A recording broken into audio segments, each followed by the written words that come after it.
Good evening. Welcome to Orthodox Christian Theology. And for the second time this week, it's Father John Whiteford. How are we doing, Father John? Doing good. How about yourself? I'm doing good. I'm really happy that YouTube saved us from ourselves because we would never want to misinform other people, We let don't alone want to cause ourselves. people to think thoughts that might harm them or to ask questions that shouldn't be asked because some information is just too much for people. Well, it's a good thing. I love YouTube and I love Facebook. I love Amazon. I love Google. I love the President of the United States. We love them all. Big brother. I love my big brother. He's a minute older. He's a twin. All of them. So all that aside, we're here tonight to talk about the Moscow situation because that was the comment at the end of our last show. And now that's memory hold for good. We have this one. Yeah. So that being said, Father, even though this is retreading some old ground, how about you give us your view and insight on this question? What happened to the 103 parishes in Africa that became part of the exarchate of the Moscow Patriarchate there? Well, I think the key things that need to be kept in mind is, number one, the Patriarch of Alexandria never had any historical claim to sub-Saharan Africa until Meletios Menexakis, who was the guy who introduced the new calendar and went into communion with the living church and was a Mason and an all-around dirty dog. He added all Africa to the title of the Patriarch of Alexandria. Now, had Alexandria not entered into communion with phony baloney bishops that are total schismatics, then I would say that the Russian Church would have been well advised to just let it go. But they've communed with schismatics, they've thrown the canons to the winds, and they certainly are in no position to complain about canons that enjoin other bishops to respect the canonical territory of other bishops when they have shown that they don't do that themselves. And we have a group of African parishes that are bothered by the fact that their patriarch has entered into with schismatics, and they're asking the Russian Church to receive them. And I think under the circumstances, the Russian Church has every right to do so. And the bottom line of it is, it's unfortunate that it's come to this point, but it's come to this point because the ecumenical patriarch and now the Patriarchate of Alexandria has decided to blow off the canons and enter communion with a false church. And when you enter communion with a false church, it's you are on your way out the door yourself. One question that people should ponder is we established parishes in Western Europe, and nobody asked the question: are we violating the territorial integrity of the Patriarchate of Rome? Well, what we don't ask that question is Rome's gone into schism and heresy, and so they don't have any canonical territory anymore. Well, that's what happens when you go into schism and heresy. Now, is it your assertion that what the Moscow Patriarchate did in Africa to be canonical, or do you believe it's more justified given the situation? Well, it's justified under the circumstances. The canons don't give you detailed instructions for what you do when another church goes off the deep end, but we certainly have church history to give us a guide, and this is what's happened in church history when a local church has gone off the deep end. Yeah, I'm happy you brought that up because canons are just rules about well-acknowledged customs. A canon, theoretically speaking, is never a new teaching. The canons do recognize that there's several old teachings, several customs to choose from, and they make a rule out of the best one. Example being, let's get rid of the married bishops in Carthage. It leads to hanky-panky. It'd be better if we don't have that. But they acknowledge that was a custom there. And so in a situation where we have canons, but maybe not when specific enough for this modern situation, part of what one would have to do would be look at the canons that already exist, but then in light of the history and the customs of the church that also exist. So if there were a pan-Orthodox council to settle this specific issue, a canon or decree could be made that would be in the spirit of everything that's canonical so far, but specific according to the customs that kind of fill in the gaps where the canons don't discuss it. Right. So that being said, it just, when it comes to the situation in Africa, I think what people need to be aware is that in the Orthodox Church, I think some people have this kind of cartoonish view that Russians are just in Russia and Greeks are just in Greece and whatever, and America's the one exception.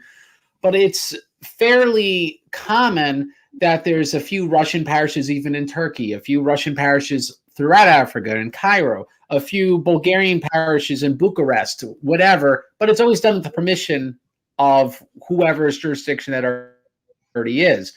So these things happened in early church history because there were Latin monasteries and stuff in Constantinople and Jerusalem, and this is before the schism. Right. So things like this and arrangements like this have existed a long time. And so what people aren't aware is this exarchate in Africa really effectively has already existed since 2019. But it was among Russian parishes. They stopped commemorating the Patriarch of Alexandria, and they started commemorating Patriarch Kirill specifically.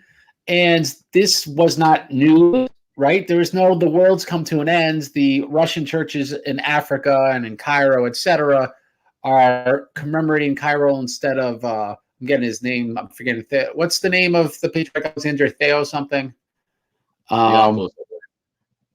Yes. And so that being said, maybe whatever his name is. There we go. So anyway, so that being said, he's not wasn't being commemorated in churches in Africa where he used to be for several years now. And that wasn't a big issue because people, big boys kind of understands, you know, this is what happens when you invade another person's canonical territory. It wasn't very controversial. Now, and I want to get to the issue of whether or not it's right to play fire or fire. So viewers, please, you know, stay tuned as we unfold this presentation. But so being that it wasn't controversial that the Russian churches, which everyone knows existed and already left Alexandria's fold in 2019, could do that. The question is, well, what about African priests for the same reasons want to do the same thing as Russian priests in Africa? And that's all that has happened, is that 103 parishes that are African did what the Russian parishes did in 2019. And so from that perspective, it's really not all that radical. The question would be, canonically and maybe in a customary sense, can they? I'll go over some canons in a moment, but I just spoke for a little bit. So Father John, do you have any interjections you'd like to make? Well, I mean, you know, obviously, as the other side, you know, the side that supported the schismatic, phony baloney, schismo-Ukrainian church, as they have escalated things, the Russian church has actually been slow to respond, but things are escalating on the Russian side too. And people who are concerned about this becoming a permanent schism, that people that they need to be complaining to are Patriarch Bartholomew and the Patriarch of Alexandria, because these are the people who have created this problem, and they're really the only ones that can fix it. And so, being that's the case, this whole issue ultimately is about trying to force a council that the Patriarch of Constantinople doesn't want to go to, even though several people say we need to have a council to settle this. Right. And it's based upon a dubious theory that only the ecumenical patriarch could have to hold the pan-Orthodox council, despite the fact we have plethora of historical examples where that's not the case. For example, the Council of Jerusalem 1672 happened just in Jerusalem and then was received after the fact. You didn't need the Patriarch of Constantinople to be there for that to become pan-Orthodox. Right. For example, the Council of Nicaea, where there wasn't a Patriarch of Constantinople in existence. There was, of course, a Bishop of Byzantium, but at that time, Nicomedia was really the second imperial bishopric. And ironically, he was a bishop that was on the wrong end in Nicaea. And so you have these pretty obvious examples where this kind of conciliar theory from Constantinople is not only just wrong, it's so flagrantly wrong. It's something something you would expect from anyone that's even read Wikipedia. It's kind of insane that anyone who's professionally in orthodoxy, which a bishop would be, would assert such a theory that's so patently ahistorical. But that aside, what are the canonical reasons that the Russians can make that they have the right to take these 103 African parishes into the Moscow Patriarchate? Now, I'm going to say from the offset, because I'll give the canonical case against it, that I believe the argument from history and customs far stronger than the canonical argument. But here are the canons. In Apostolic Canon 35, it says, "Let not a bishop dare to ordain beyond his own limits in cities and places not subject to him, but if he be convicted of doing so without the consent of those persons who have authority over such cities and places, let him be deposed, and those also whom he has ordained." And so, by default, I thought you were interrupting. By default, that canon would make Patriarch Bartholomew deposed because they ordained new bishops in Ukraine. So we're not talking about bishops that are in good standing. We're talking about bishops that are canonically deposed. And so the Moscow Patriarchate argues then that gives them the right, being that they're deposed, that now they could step in because deposed bishops don't have authority. So I wouldn't go so far as to say they're already deposed, but they're subject to being deposed. You have to have a council that actually deposes somebody, even if they violate the canon. So canons are not like landmines that you step on and they blow you up. But it's clear that he's violated it, and he won't convene a council of any kind because he knows that there are very few local churches that would support him. And so that's the reason why he won't. There's some canons in the Council of Ephesus that they state, literally speaking, that the people that have violated the canon are no longer bishops. But historically, as you point out, this still gets settled in the council. And so, like, for example, no offense, I'm just going to use a word, old calendarists will say, like, well, pretty much the whole church disappeared from the violation of these canons without these things having been addressed and an overly legalistic application of it. But again, I'm just trying to give the canonical argument that was given by the Russian side when they took in these 103 parishes. There's Canon 6 of Nicaea, and this, which says, "Let the ancient customs in Egypt, Libya, and Pentapolis prevail, that the Bishop of Alexandria have jurisdiction all these, since the like of custom in Bishop of Rome also, and Antioch, et cetera, et cetera." And so they're using Canon 6 of Nicaea as evidence that Alexandria's title of all Egypt that was assumed in the 20th century, as you pointed out, Father, is not canonical because canonically they have a specific territory in a canon, and there would have to be a new canon to update that territory. I don't know if you have any comments on that. No. All right. So anyway, Council of Antioch, Canon 2, "It is not allowable to have communion with the excommunicated or to enter their houses and pray with those who are outside the ecclesiastical communion. Those who have alienated themselves from the congregation of the one church must not be allowed into another church.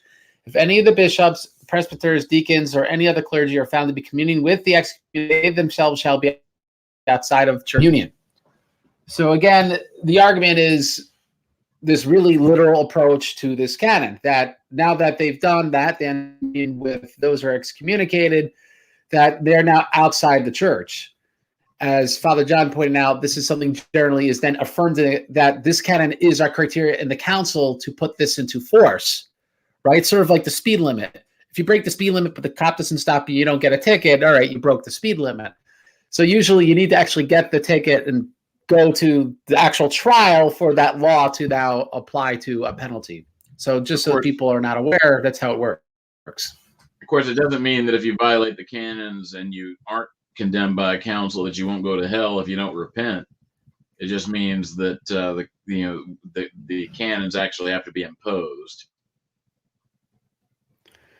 We have another canon from Canon 3 of Ephesus, where it says, "In general, we forbid all the clergy who adhere to the Orthodox and Ecumenical Synod, of course, of Ephesus, and anything to submit to the bishops who have already apostatized or shall hereafter apostatize." And so the idea of this canon would be that if someone apostatizes in the future, you're now forbidden to go into communion with them. And so being that's been true for 1600 years now, that's still be people are going to apostatize today and in the future. So again, just so people are aware, these are the canon laws that they follow when they try to argue these cases. And so that's why I'm reading these. We have Canon 8 of Ephesus. The same rules shall be observed in the other dioceses and provinces everywhere, so that the God-beloved bishop shall assume control of any province which has not heretofore from the very beginning been under his own hand out of his predecessors. But if anyone has violently taken and subjected a province, he shall give it up. And so again, this would be pertaining to what happened in Ukraine. And so it doesn't really so much pertain to the Africans, other than I forget which priest they tried to force to sign something that he actually agreed with what happened in Ukraine. And maybe they would argue this is a kind of verbal violence of sorts. We have a very important canon, which we'll return to, but I'll just read it. It has to do with how do we appeal a violation in a jurisdiction. Canon 17 of Chalcedon says, outlying or rural parishes shall in every province remain subject to the bishops who now have jurisdiction over them, particularly if the bishops have peaceably and continuously governed them for the space of 30 years. But if within 30 years there has been or is any dispute concerning them, it is lawful for those who hold themselves aggrieved to bring their cause before the synod or the province. If anyone be wronged by his metropolitan, let the matter be decided by the exarch of the diocese or by the throne of Constantinople, as aforesaid. And if any city has been or here shall after be newly erected by imperial authority, let the order of the ecclesiastical parishes follow the political and municipal example. Now, that's a mouthful, but let me put it real simple. There's three separate criteria there. So you could bring it to a synod if there's been a dispute in these rural parishes or in a province based on jurisdiction. If that dispute is not brought to a synod within 30 years, then too bad, right? There was finders keepers at that point. Now, you could elevate it above a local synod, and this, if it has to do with the metropolitan, it's decided by particularly the Bishop of Constantinople, if you follow like what the canonists say about this canon. And then beyond that, if any city has been or shall be newly erected by imperial authority, it says essentially that the Roman government could redecide and reconfigure the jurisdiction. And this has happened, for example, Rome lost jurisdiction of certain cities over time, and this canon was one the canon cited for that. And so the Moscow side will see this canon as evidence that they have a right for the issue in Ukraine to be appealed, right? 30 years. Now, granted, it's about local parishes. It seems to be talking about provincial disputes, but they'll say, well, this is the precedent, just like local canons in Antioch and Carthage were precedent for larger church action. Now, in the same way, what happened in Africa could be a matter of dispute as well, but because if you're going to be legalistic and say you can't dispute Ukraine in 30 years because there's no means, that's only provincial. Now, Moscow did the same thing in Africa. So it kind of forces them to make a dispute, and they're going to have to make it above the provincial level because this involves a patriarch. It's above the provincial level. And so, as I alluded to in the beginning, Moscow is trying to force a council. They want the Ukraine issue discussed. And so by doing this, it's arguably canonical, but it's also arguably not canonical. It's in some respects following canonical norms, in other respects violating them. But the point is they want to force a council. We're almost done with this whole thing, canons, people. I guess it's more fun when someone overreacts and acts like this has never happened before and Orthodoxy has no way of settling these issues, is Canon 15 of the First Second Council. And that says, as for those persons, the other hand, who on account of some heresy condemned by holy councils or fathers, withdrawing themselves from communion with their president, who, that is to say, is preaching the heresy publicly and teaching it bareheaded in church, such persons not only are not subject to any canonical penalty on account of their having walled themselves off from any or all communion with the one called a bishop before any conciliar or synodal verdict has been rendered, But on the contrary, they shall be deemed worthy to enjoy the honor which befits them as Orthodox Christians. So let me pose you a question before we get into the history, Father, which is, we could see, well, first let me ask you this. Is there any particular heresies that Constantinople and Alexandria are those patriarchs are guilty of that should concern those African priests? Well, neo-papism would be one, ecumenism would be another. But basically what we have on Constantinople, and indirectly by Alexandria going along with it, is the claim that essentially we have a Pope of the East that can do whatever he wants. And if we're going to go down that road, we might as well go back down to the original Pope rather than going to a secondary one. It doesn't make any sense. So I think that's a definite heresy. I would agree with you. And this is along the lines of ecumenism, which sometimes people say, well, you're just using this as blanket phrase. We have the Patriarch of Alexandria calling the Miaphysites part of the one church. So we have serious ecclesiastical heresies. People that are not in the church, that are anathematized in councils, are not in the church. And so we do have heresies, not only said bareheaded in the church, they're broadcasted for the whole world to see. You could read articles on this topic. And the real thing is the patience of jurisdictions like Bulgaria or Georgia, and those have been very traditional and strict with these issues, with dealing with this. And so that canon of that council is in effect, and in some respects, and again, not to offend people, like you may have the old calendarist situation, is that these are people entering communion, not just like with themselves or making their own other church, they're entering communion with another church in good standing. And now that's when I'm going to get into history, because that has happened before, right? So you see in Canon 15, the First Second Council, this has happened before. And so here are the historical examples. Now, in the 5th and 6th centuries, there was something called the Henoticon. It was this Miaphysite-friendly document.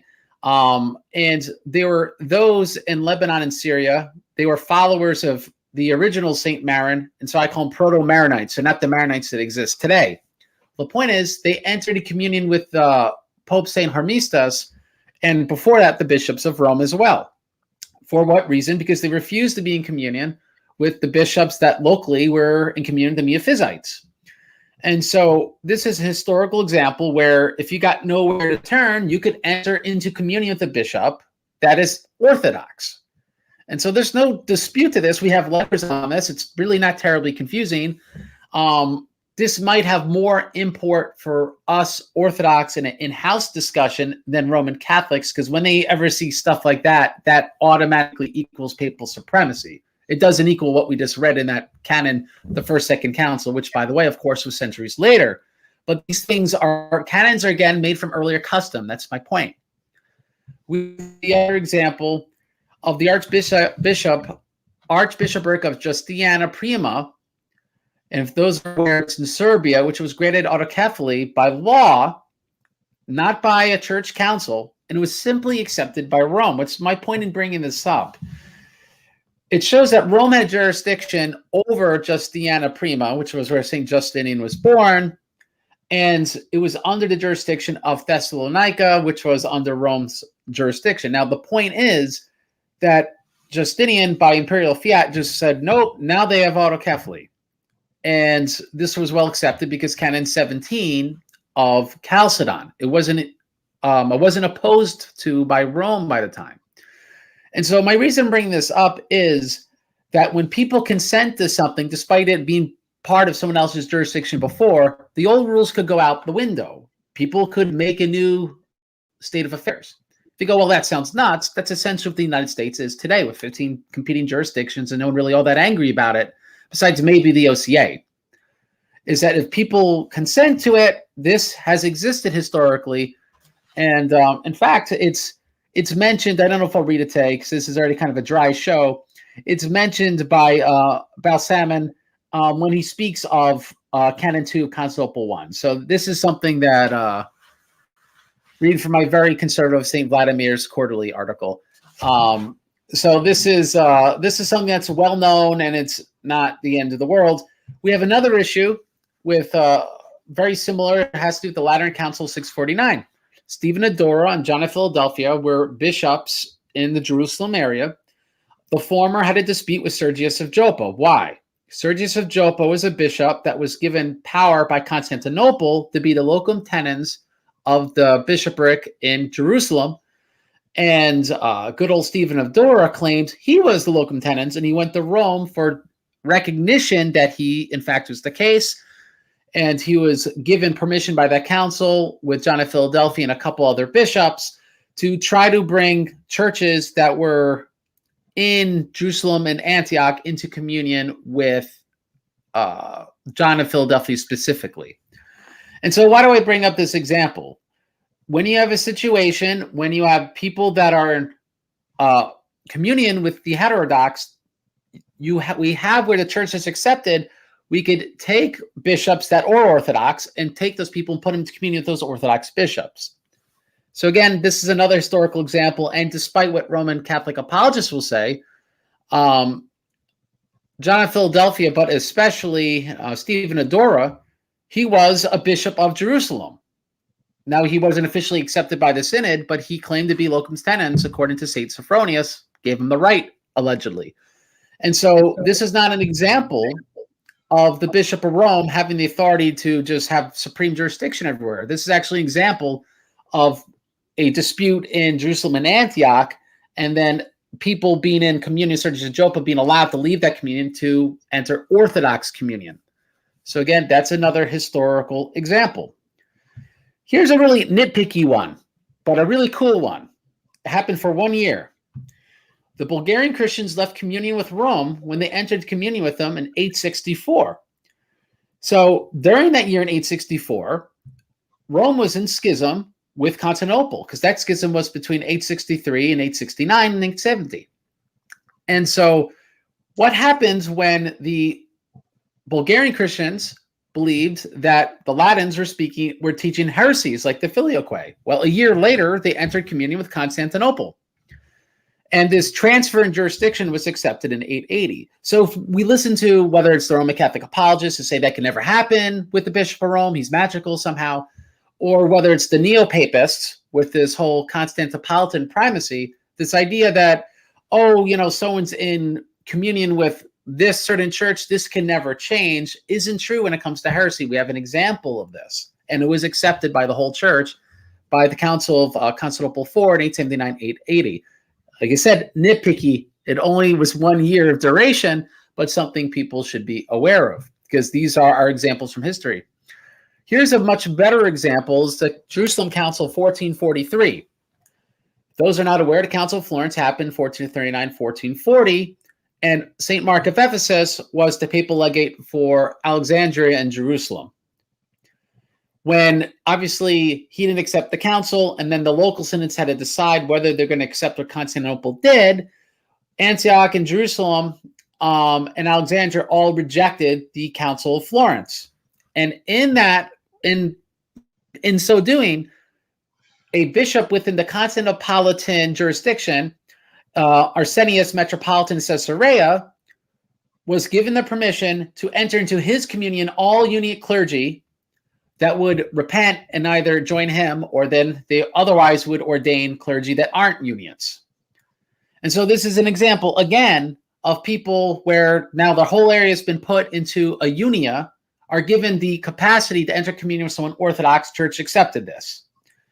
And so, again, a very obvious example from history from a council with 3 patriarchs. We have an ongoing historical example of the unions in Ukraine, because regularly the patriarchs, usually of actually Constantinople, Jerusalem, they would actually travel through Russia, making stops in Kiev and Moscow. And along the way, they'd regularly ordain clergy because of the unions, who recently entered union during the Union of Brest in the 1590s. And very soon after that, you had these patriarchs passing to and from Moscow, going through Ukraine and ordaining people and taking into communion people that would enter Orthodoxy. So whole point is, the testimony of history appears to allow Moscow to do this, even if the canons don't strictly just lay out, you could do exactly what they just did. Now, before I make the opposite case from in the canons against what Moscow did. I just want to give you any opportunity to make any comments, Father John. I don't really have anything to add to that. I think that you're nailing. I mean, the bottom line of it is that the canons tell us what we normally do under circumstances that have happened in the past. They don't always tell us what to do when we're confronted with unusual circumstances, but we have to be guided by a sense of, orthopraxy. And it just stands to reason that when you have a patriarch that's decided to go into communion with schismatics, that there ought to be some remedy for the clergy that don't want to be in communion with those same schismatics, to be able to be in communion with the rest of the Orthodox Church. And like we said in the show that disappeared, we're not talking right now about parallel jurisdiction. They didn't set up second altars in any of these towns and cities where these churches exist. Right. So we don't even have what formally is required for there to be a schism. And people that use the term parallel bishopric should be more careful how they use that term. Yeah. And the last historical example, which I won't belabor, is because you already said it, where the churches in Western Europe, no one bats an eyelash, right? Of course, there's schismatics. We could have parishes here. And so I think it's worth saying, though, talking about the opposite case. And the opposite case would be is this. And if you want to give interjections, please do. Now, the Patriarch of Alexandria has had this title of all Africa for about 50, 60 years. And being that Russian churches like in Cairo commemorated the Patriarch of Alexandria, being that more than 30 years elapsed, presuming we could extend that canon to speak of interpatriarchal relations, then hasn't Russia missed the boat? They can no longer dispute the jurisdiction in Africa. What do you think about that, Father? Well, I think that if everything was equal, that probably would be best to leave it alone, since no one was objecting sooner, although the Russian church wasn't in a very good position to object prior to the 1990s, since it was, being persecuted severely by the Soviets, and also being persecuted by the Soviets with the help of the Patriarchate of Alexandria and Constantinople and their communion with the living church for about 20 years. So, but I would say that for the sake of peace, if Alexandria had not done what they've done, it would probably have made more sense for the Russian church to have just left it alone. But they did do what they did. I would just say this ironically, wasn't news of what happened with the African priests a couple days after secular Christmas, new calendar Christmas, right? I forget exactly what date it was. 26th that the news came out. Exactly one day. Do you remember what year and what day the Soviet Union officially ended? Yeah, 1991, wasn't it? And December 25th. So This occurred exactly one day after the 30-year window. Just ironic. Worth bringing up. Right. I wouldn't remember, by the way, if it weren't Christmas. I'm not that smart with Soviet history. But so anyway, that being said, the argument is made that the Synod of the Russian Orthodox Church is no way a legal church authority for the Constantinople, Alexandria, other autocephalous churches, and therefore cannot condemn their primates without a council. And this much would be true. You could have local councils condemn other people. This has obviously happened, like St. Cyril of Alexandria condemned Nestorius before the Council of Ephesus. So stuff like that happens all the time. As Father John mentioned beforehand, what they're trying to do is make the legal case that, yes, they've already violated these other canons, so therefore we condemn them. And before a church-wide recognized condemnation could take place, you need a council. But what do you do if people refuse to go? Well, you force the issue. It's sort of like, hopefully I come up with a better example than this, but it's sort of like, I don't know, someone's tailgating you, so you purposely speed and flash your lights, and cop thinks you're a nut, so he pulls you over. All right, so the cop pulled you over, but he stopped that other dangerous situation, right? And so it's sort of like doing something illegal, but you're trying to come to some sort of positive resolution. And this is why it's so important not to be so legalistic with canons, as in they have no common sense. Because the last canon of Trullo is the canons have to be adjusted and applied in a way that's useful to salvation of souls. So obviously, if the issue has to do with heresies and massive schism in Ukraine, saying, well, being that you cannot just, you don't have an explicit canon where you can take these 103 people in communion, despite the fact that you have all these examples from custom, that doesn't quite cut it, in my opinion. Now, we have this other argument where, let's see, if a cleric subordinate to them transfers to another church without a letter of leave, both the clergyman and the bishop who received them are subject to expulsion. And what is cited is the 17th canon of the Council of Trullo. And this is where I would have to say the opposition has the strongest case, is that there is a means of leaving communion, and it's by getting this letter that the canon speaks of. And obviously this does not occur in this case. And so I think, and correct me if I'm wrong, Father, there's no way to avoid saying that the Moscow Patriarchate in doing this didn't violate a canon in and of themselves. It might not have been as bad, but they still did something that was non-canonical. I mean, what's your view of that? Well, I think that when you're dealing with a bishop that's already gone into schism, you obviously don't have to get their permission to depart from their Omophorian, because they're already heading in that direction. If we had bishops in the West that were leaving communion with Rome and coming into communion with the Orthodox Church after 1054, we wouldn't have said, well, we would like to receive you, but you have to get a release from the Pope. Well, the Pope's not going to release them because the Pope is a heretic. So in this case, you're not going to get a release from the Patriarch of Alexandria, because the reason why you're asking for release is that the Patriarch of Alexandria has gone off the rails. And that's where that 15th canon, the First Second Council, comes. All the custom that we see where this occurs, they entered communion with people that are Orthodox. This happened quite a few times. So to kind of summarize this whole discussion we just had, the issue is ultimately Constantinople violated the canons when it comes to the issue in Ukraine. Alexandria, certain bishops in Cyprus, certain bishops in Greece became partners in this crime by also commemorating and entering communion with this bishop in Ukraine. These bishops in Ukraine that are schismatics have questionable ordinations, etc. The bishops in Moscow have been pretty much begging for a pan-Orthodox council to resolve this. The ecumenical patriarch has said it's impossible to have a council unless I call it, and I will not call one on this because I've settled it. It's something that's flagrantly against all church history. Everyone knows that's not possible. Meanwhile, so what do you do if you can't resolve the issue? Well, you try to force the issue. And that's all the Moscow Patriarchate has done. They forced the issue.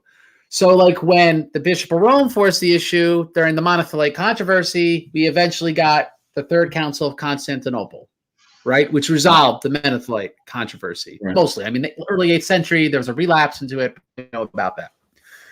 All right. We have examples where people enter the communion with Orthodox patriarchs. We have examples where they leave, let's say, the Romans, because the Pope is outside of Orthodoxy, and enter the communion with, let's say, the Bishopric of Constantinople. So it goes both ways, not only just to Rome, but also outside of Rome. There's been no council since the Great Schism that's officially condemned, so to say, like, I guess until you get to the 1800s, it's like the papacy, right? Like the whole thing. Like they've said, we reject this. Like St. Mark of Ephesus didn't accept the Council of Florence, but not until you get to like the letter of the patriarchs, in 1844, the Constantinopolitan Council, then, so you actually get an explicit condemnation of the papacy. And so what happened with all the Orthodox churches, though there were less, but they did exist in the West, you know, they didn't get releases. They didn't get permission to invade that territory. And so to me, this seems to me just a whole big nothing burger in the Orthodox world. The real something burger, if I can make that up, will ultimately be, well, what if this doesn't? It's only 103 parishes in Africa. They might not care enough. Ukraine's worth so much more than Africa is to them. What if this doesn't force a council and you just have this kind of peculiar long-term state of being. And so this way to show, speculate how they could hold the Pan-Orthodox Council and summon bishops and then depose them, because that's exactly what happened during Ephesus before the Roman legates even got there. So while these things are theoretically possible, that will be the bigger issue, not this issue in Africa, if that even bigger issue were to ever happen, which it might not. And so I hope this sums up the issue. If there's something Father and I have not addressed, we already went 20 minutes longer than we planned on. Please ask the question now, because we're going to just look real quick at these questions and comments, because we feel really bad that our previous show was taken down. So that being said, thank you for saving us from causing people to think thoughts that they shouldn't think. Thank you for thanking him again. It's a good thing that you said that, Father. So let's see. What do you think, Father? Do you think that more African priests will join the ones who have already joined the Russian exarchate? I think it's quite likely. I would say so, but it's going to be more a trickle at this point. It's sort of like people, if they have a problem they can't resolve, there's an exit door they could go to. And so they're going to kind of play both sides, I would guess. But I mean, maybe I'm wrong and maybe I'm just too cynical, but I don't think everyone's so super concerned about the purity of the issue in Ukraine, but it's a pretext if you got other local disputes where they feel they're not being dealt with fairly. So we have this comment, as always, premium content. Thank you for being part of that, Father. So what is the question? What role has Hilarion played in this? So Metropolitan Hilarion, I presume, in the kind of the second command in Moscow. Do you have any answer to that, Father John? Well, I would imagine that he was involved in the discussions, to be sure. And this didn't come out of the blue. There had actually been some discussion that it might happen a few months back. All right. We have someone who asks, how can a bishop be deposed within a synod? And long story short, the examples of deposition is if they teach heresy, they could be deposed for heresy. That happened to the Pope in the Fifth Ecumenical Council. You could also depose a bishop for failing to answer 3 summons, which, by the way, that was a local canon, which then they applied on the ecumenical level, which shows you could do things like that. And Nestorius was deposed both that way and for heresy, probably for the reason someone can't dispute that he wasn't, deposed good enough, right? Oh, you can't depose him for heresy. That's not legal. Well, then they also did the 3 summons for the same reason. So, like, theoretically speaking, let's just pretend that 10 out of 14 of the autocephalous churches, they hold the council, and in so doing, they say, all right, well, they send letters in the mail. We're going to give you 3 opportunities to show up, and it could come with plane tickets for Patriarch Bartholomew and et cetera, and do it 3 times. They refuse to go. They could canonically depose them. So, and you go, wait, that's not possible. Cyril of Alexandria deposed a superior bishop to him before the legates showed up in Ephesus. So this has happened before. The bishops in Constantinople V deposed the Bishop of Rome. This has happened before. So it's not like it's not possible. They didn't actually depose him. They threatened to depose him if he didn't accept council. And after having refused to participate in the council or to give it its blessing, Pope Vigilius finally decided to go ahead and accept it after the fact. So he dodged being deposed. Well, what would be really tell, what they removed his name from I'm going to pronounce it wrong, diptychs, and in so doing, he was considered a layman after that point because his title changed in the conciliar minutes. After that point, they said that they were still in communion with Rome itself, not with him, because they're trying to have an ecumenical council, and you can't have one without the whole pentarchy affirming it. Yeah. So there's sort of kind of canonical middle ground they were trying to draw. And then eventually, of course, Vigilius recanted, and so then it became a moot point anyway. But maybe we could debate that if you like, but that's, like I said, it's even like Roman Catholic scholars like Father Richard Price say, the fact that the title dropped and removed from the trying to do was essentially he was deposed, but they didn't want to do the full canonical measure because they wanted to say they're still in communion with the actual Roman Synod. Otherwise, they couldn't say the Synod represented everybody. So anyway, we have this question from Isaac, if it will work. What would you say to those who would say that the canons regarding situations that have existed 30 or more years give Alexandria jurisdiction over Africa? And this kind of ends there. I felt I kind of addressed this, Father. I said, like, pretty much they could make that argument, and be that as it may, we have historical examples where people could still just it could become an issue of contention again. There's a heresy. I don't know if you have anything else to add to that. Well, the only thing I would add is that when you're unable to hold a pan-Orthodox council in church history, often local councils are held to deal with these issues, and then local councils sometimes are affirmed on an ecumenical level. So a local council has to take a position when they're confronted with a heresy or an action that requires some sort of a judgment, and that council only has binding authority at the time on the local church that holds the council, but that doesn't mean that it necessarily is going to stop there. Now we have this question where it said, so if they aren't opposed, then what right does Russia have to encroach on their jurisdiction? I've yet to hear a good argument for Russia. And I think the answer, at least I gave, was they don't have a morally pure argument to do so. Like I said, it's just like the other historical examples that we have, is that there's a heresy. People have the right to enter communion with people that aren't heretics, not to establish their own communions, but these are priests going to communion with someone who is in communion in the church. They're not making their own communion. And because it is a violation of the canon, the hope is to force a council. So again, like I said, the idea is to force the issue. And to say that this is something that can't happen would contradict the examples of, let's say, Council of Jerusalem 1443 and events such as that, where this has already occurred in the past and it was part of orthodoxy being preserved. If we would have given to the sort of arguments that we're hearing today, then we'd just have to accept the Unia in Constantinople during the 1440s and 1450s, which obviously is not what Orthodox believe right now. Let's see if we have any other good questions. And guys, if I miss it, it's late on a Sunday. So we have this guy Nathaniel who says, Lofton says with no basis or cogent analogy, this is Nathaniel's words, not mine, that this will lead to same degree of schism as Rome/Orthodox Catholic Church. This is propaganda leading people to despair.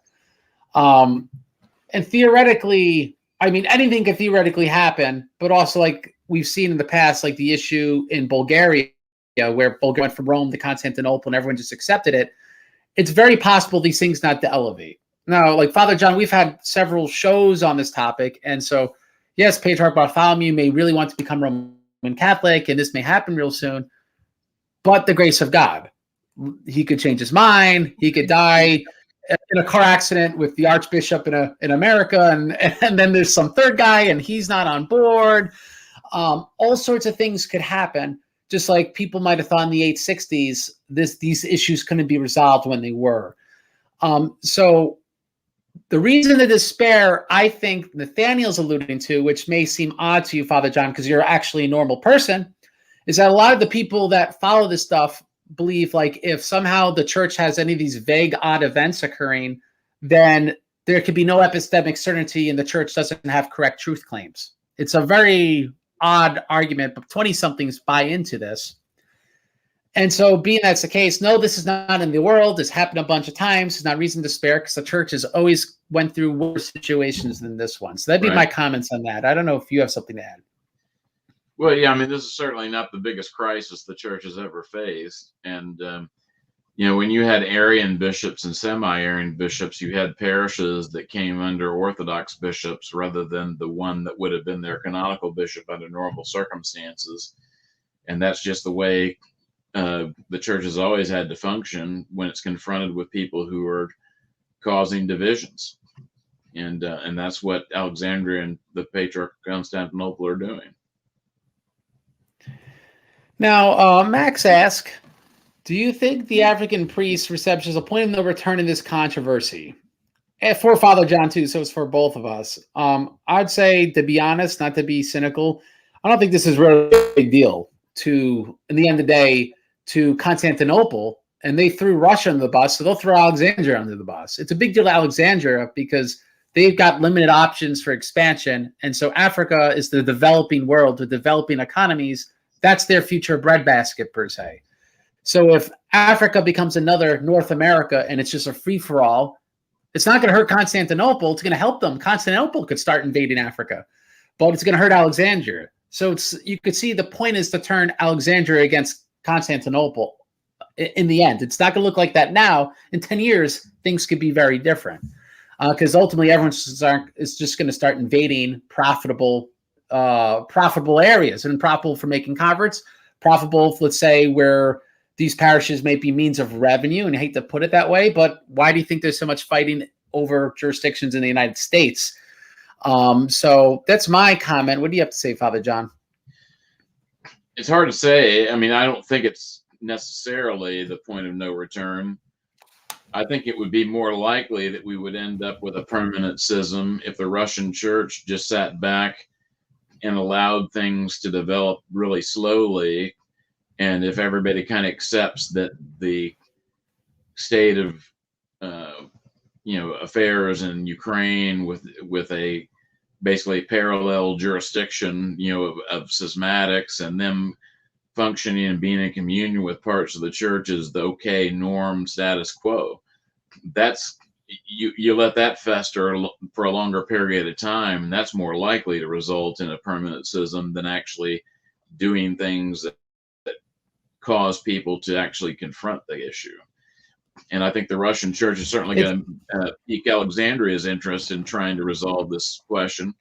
But it also is a message to other local churches that if they go down the same road as Alexandria, they might wind up with the same kind of problems in their backyard too. I think where we may be heading to is just like we read that Canon 17 of Chalcedon, where the empire could just kind of reconfigure at a whim where these jurisdictions are. That might have made sense when there was a Christian empire. Now, this doesn't make sense anymore. And as we referred to in the memory hold show that we did, that we're entering into the 21st century. It's a flatter world. The idea of divvying up jurisdictions based on geographical lines doesn't make a lot of sense. For all you know, there'll be canons on Discord servers or their equivalents in 100 years, and how to divvy up those things. But the point is, the church is at a sort of precipice when this comes to, all right, well, how do we actually divvy these things up anymore and run things? Because the idea of having the local bishop is not what it used to be. The bishop could have a blog, an email. You could text the bishop if you know him well enough. And so I think where this ultimately is all leading to is a church-wide resolution that updates the church for ecclesiastical jurisdictional realities that make sense in the 21st century.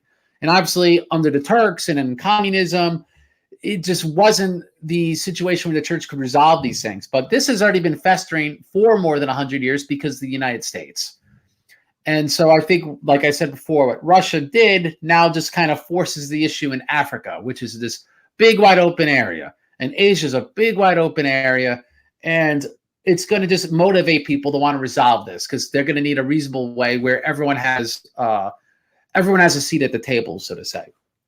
Right. Now, and that kind of relates to this comment that Joseph makes. It seems like anytime there's even the slightest amount of tension or conflict between Orthodox jurisdictions, people immediately shout schism, the church is falling apart. And that's right. Like they're not seeing like this is actually how there's a process to resolution. Like that's what I see when I read history. What they want to see is my epistemic truth claims, could only work in this imaginary system of Romanism, which even the real Roman Catholic Church doesn't follow it, right? Like, so this imagination on the internet. And so, of course, they need to see a problem because post-traditionalist Roman Catholic apologists, they don't even have a real ideology. It's not the ideology of the real church. It's just something they've devised for themselves. We have a show on that, by the way. I did it a few months ago with Deacon Joseph Sweden. So if people want more detail that they could look at that. But the point is, the world's like coming apart. If you actually read history, and we did a very brief overview today, this stuff has happened all the time, and church has resolved it a bunch of times. And so that's why, like, to me, it's excited, because this stuff does happen. So anyway, I don't know. I see a bunch of people arguing in Portuguese. So I don't see questions there. And I'm going to give you opportunity, Father, to start with your plugs. Do you have any plugs? Your website? How about you tell people where they can find you? I've got the parish website, and just recently was part of the launch of the Philip the Ludwell III Orthodox Fellowship, which focuses on the spread of Orthodoxy in the South. I'm also connected with patristicfaith.com now too, and of course my sermons are on AFR still, and so you can Google my name and you'll find all kinds of stuff. Right before we run, I'm going to give someone who claims to be a representative of Orthodox Africa, Subdeacon Nectarios. I don't know enough the scene there. I remember one of the guys visited Jordanville about a year or so ago. So if you have comments, I'll give you the opportunity. But otherwise, we might go real soon. I'll make my plug, orthodoxchristiantheology.com/donate. Let me thank people, because the last show wasn't a waste. The church got a really good donation. And just in general, if this has blessed you, please bless the parishes of Cambodia. But you don't have to just bless that initiative. You could bless your local monastery, whoever has stayed open despite the local politics and all these things. Bless those who are Orthodox, who are worshiping, and God will bless you. Just one of the means you could do that are the parishes of Cambodia that have stayed open, and orthodoxchristiantheology.com/donate. And if you click on the info bar, the link and all that stuff is there. I have one other crazy thing to say, and we'll get more into this when I do my show on evangelism, God willing, on Friday, which is you don't have to give money, but let's say you're a college graduate. Why don't you go to Cambodia and teach English for money? You'll get housing and stuff. Learn the language, Khmer, and consider becoming a missionary there. Like, there's real world decisions you can make a church. Who knows? You might become St. Nicholas of Cambodia or whatever. There's going to need to be people that do that. I forget who I spoke to. A friend of mine that's a monk, and he said a lot of these countries need is a monk that's willing to live there for years and willing to die there, right? We need people that are willing to go to these other lands and preach the gospel, whether it be Africa. Obviously, my soft spot's Cambodia, but wherever it needs to be preached, we need people that are going to go out there and preach the gospel. So consider that, because it's something where, if maybe you're thinking Peace Corps or whatever, you take a year or two off from your life, you actually get work, you pad your resume, you're young enough because you're going to be 22 or whatever, where you're going to pretty much learn their language, and you've got parishes there. It's not like you're starting from the ground up. There's other Orthodox already there. They just need more people that can go out and preach. Consider doing that, and I'll get you in touch with Father Roman and Father Paisi. And like I said, it's not that hard. They're desperate for English teachers in Phnom Penh in Cambodia, for example. And so that's a thing please consider doing. The contact information, Father Paisi, scroll on the bottom, it's the same link, orthodoxchristiantheology.com/donate. You contact me, but I'd simply just give you their names on Facebook Messenger. Something people have to consider doing, which is why I'm saying consider becoming a missionary. It's not a rocket launch. You could get a blessing from your spiritual father, and you could go ahead and really do it. We need people to go out and really do it. So I'm going to do one last scan for questions, and we're going to call it a day, Father, because it's late. I think we both sound tired, right? It's both of us. Yeah, usually we have this from I'm pretty wiped out. Oh yeah, it's. I think people could hear in our voice. Subdeacon Nectarius tells us that about Orthodox Africa, they're American nonprofit work with missions, and if I remember right, they're not jurisdictional. So I think they just work with whomever, and I presume they just generally, until who knows now, but generally enter communion in the past, the Patriarch of Alexandria. And I think the most supporting guys in the top are ROCOR. So it's an interesting situation. I'd like to know how it's being resolved. I don't know if they're talking about it. That might be a tight-lipped thing. But if you want to answer it, this is your opportunity now. We have this question about Cyprus. What's going on in Cyprus? Patriarch I can't pronounce Christotomos, has commemorated Domingo by Bishop Nikephoros and Neoptos are two of the most vocal against it. And long story short, it just hasn't been resolved in their local synod. So each bishop's just doing what they want at this point. Right.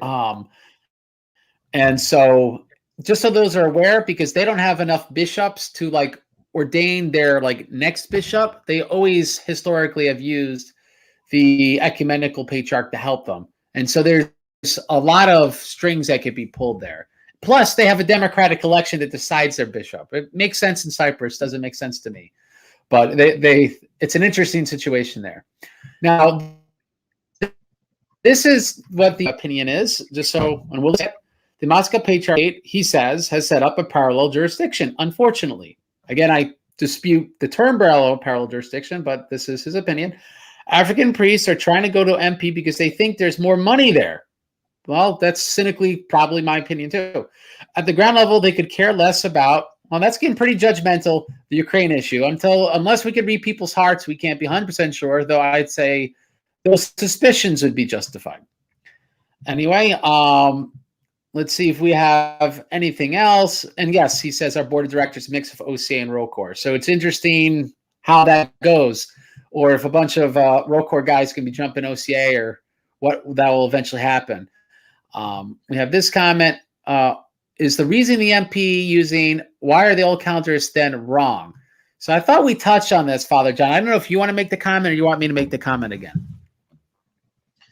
Well, the problem with the old calendar position is that they're taking the calendar change as the basis by itself for going into schism, and yet their hierarchy is all ordained by at least their ordinations are traced back to two ROCOR bishops, one of whom was on the new calendar. And so if using the new calendar itself is a heresy, that means the old calendar synods all have invalid ordinations. And so the church has ceased to exist. So we might as well just end the show right there on that happy note. So they're just the new calendar is not a heresy. I would say it was a violation of the canons that it was done the way that it was done, and certainly different new calendar churches, the way they implemented it, there was things that they did that you could say were canonical violations, but it wasn't in and of itself a heresy. And that's also shown by the fact that saints like St. John of Shanghai didn't have a problem with being in communion with bishops that were on the new calendar. And in addition to that, as I was referring to beforehand, this isn't people that become their own jurisdiction, where now they have their church in that town and there's the other church in that town. That's what actually is a parallel jurisdiction. In this case, we have people entering communion with a church that is in a church that's not deposed by anyone. And that historically has been a custom for people when they have been in geographic areas where there's heretics. This would be sort of like you're a parish among the Donatists, and people are saying, how dare you enter communion with Augustine and Aurelius of Carthage and etc. Right? Like it's not a very sensible criteria with all due respect to some Deacon Nectarios, historically speaking. What I would say, though, it's dastardly in as much as when you get maybe some of the Moscow Patriarchate news sources that say no one could ever, invade ecclesiastical territory. No one could ever go past the, certain canonical boundaries. That's not possible. And then go ahead and do the same thing and just make them look silly. So I would say the messaging and their way of communicating has not been the best. But they're historically on grounds and canonically can make the argument. And so that's why I brought out the canons here so people could review them, they could look into them, and they could look further into those historical episodes. And this might be the last question because we really got to go. Can the Moscow Patriarchate approach Patriarch Theodoros be distinguished from the communicating vessels ecclesiology of the old calendarist? You speak in a language I don't understand, Father. Yeah, I've not run across that phrase myself. There could be some new terminology that's been developed since I was paying a lot of attention to what the old calendars had to say, but that's new to me. Now we have this interesting comment again from, no offense, to just a famous old calendarist. Deacon Joseph writes, the biggest problems among old calendarists is generally the old calendarists. If the focus stayed on ecumenism instead of stupid power struggles, so much more could be accomplished. And likely, Father Peter here said this, and likely, they would enter our communion at that point, right? Because there's major jurisdictions that are against ecumenism. Right. So that's an issue there. All right, all right, someone said communicating vessels, light switch. What's the light switch theory? I'm a bit of I don't know this stuff. Yeah. You don't know either? It's not ringing bells with me. Roll call priest for 30 years. Hasn't heard these great words. Sorry. Well, we'll have to follow up in the com box. I'll give Subdeacon Nectarios the last word because he's a guy who has real vested interest in this issue. He said, we've had a roll call parish Uganda for the last 30 years of the blessing of the Alexandrian Patriarch, worried about how this will affect that. Well, they're already in communion with the Moscow Patriarchate, so I guess it's really not going to affect anything, I would think, but you would know better than me. But probably further conversation would go in the com box. This could be an ongoing conversation, though I think we went far as we could go without more, unless Subdeacon Nectarius wants to talk about this, but as far as we could go without more development in this. So that being said, Father John, I really appreciate you coming on, and you have my apologies on behalf of our beloved YouTube masters about any loss of content, which you did such a good job presenting last time. Well, thank you. And one thing I would say about the whole question of these parishes coming into the Russian church, supposedly for money, is that I'm still waiting for my Lukoil checks, and they haven't come in the mail yet. So I think if that's the reason why they're doing it, they're barking up the wrong tree. Yeah, it's like it doesn't help to like. It's like fighting between two poor people, right? I don't see where this is going. The align with the United States makes a lot of sense. Alexandria letting the Greek diplomats decide things makes a lot of sense because they get a lot of money from Greece. Right. I don't know how much sense this makes. I don't know, but I don't know the financial situation there. So I'll let those in the know, be able to comment on that. Right. Anyway, that being said, I'll end the shows. I end all the shows by saying, fight to death for the truth. The Lord God will fight for you, as Jesus Rock says. God bless you all. Have a good night.